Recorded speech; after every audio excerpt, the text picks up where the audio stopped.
Arithmetic progression के middle term को या टर्म्स को कैसे फाइंड किया जाएगा, इस पर डिस्कस करेंगे आज हम लोग। नमस्कार स्टूडेंट्स, राजेश कुमार आपका राजेश ट्यूटोरियल्स में स्वागत करता है। एक छोटा सा एग्जाम्पल से हम लोग पहले इसको समझने का प्रयास करते हैं। मान लेते हैं कि A1, A2, A3, A4 और A5 ये टर्म्स अरिथमेटिक प्रोग्रेशन में है। अगर पूछा जाए कि इसका मिडिल टर्म क्या होगा तो कैसे फाइंड करेंगे, तो देखो, मिडिल टर्म फाइंड करने के लिए लेफ्ट साइड से एक को कैंसिल करते हैं, राइट साइड से एक को कैंसिल कर दिए, फिर लेफ्ट साइड से एक को कैंसिल किए, राइट से एक को कैंसिल किए, बच गया जो वही मिडिल टर्म है।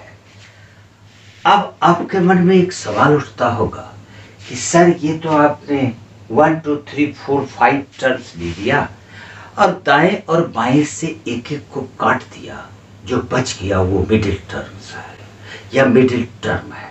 लेकिन अगर 100 टर्म्स है तो हम मिडिल टर्म कैसे फाइंड करेंगे? उसको काटते काटते ही तो मेरा टाइम खत्म हो जाएगा। एग्जामिनेशन में घंटी टन टन टन, और आपका सवाल पहले नंबर में ही मिडिल टर्म को काट रहे हैं। ये कौन सा तरीका आपने बता दिया, तो उसका तरीका ही मैं बतला रहा हूं। इसमें 1 2 3 4 5 टर्म्स है, तो यहां पर n = 5 हो गया, तो इसका मिडिल टर्म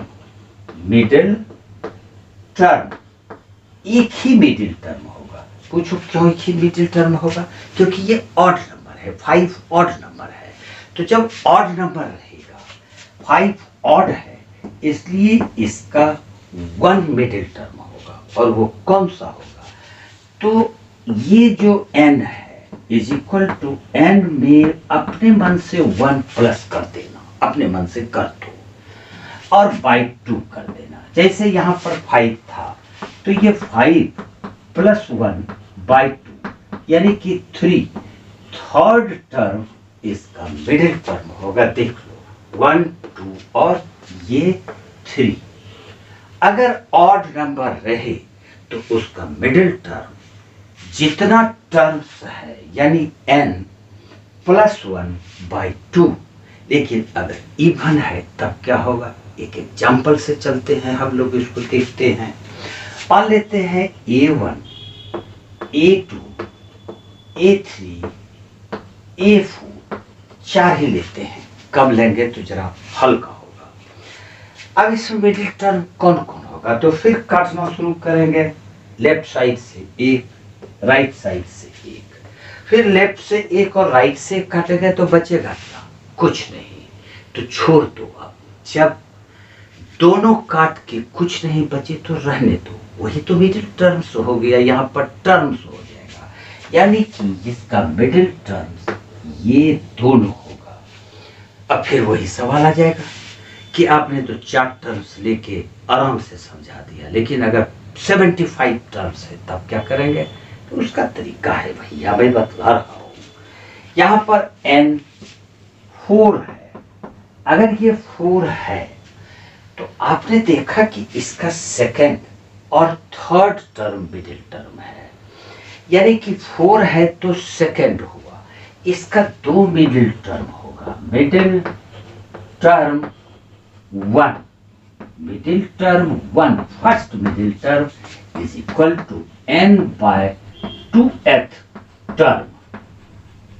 n का मतलब 4 है यहाँ पर, तो 4 बाई 2 यानी सेकंड टर्म इसका मिडिल टर्म होगा। सेकंड टर्म इसका एक मिडिल टर्म है। अब एक और होगा, तो सेकंड मिडिल टर्म यानी कि मिडिल टर्म 2, ये सेकंड मिडिल टर्म हो जाएगा n by 2 + 1th term. n by 2 यानी कि n बाई 2 हमारा सेकंड निकला है, तो second + 1 is equal to third term, इसका मिडिल टर्म होगा। यहाँ पर सेकेंड ये है और थर्ड ये है। इस प्रकार से इसका फॉर्मूला क्या हुआ?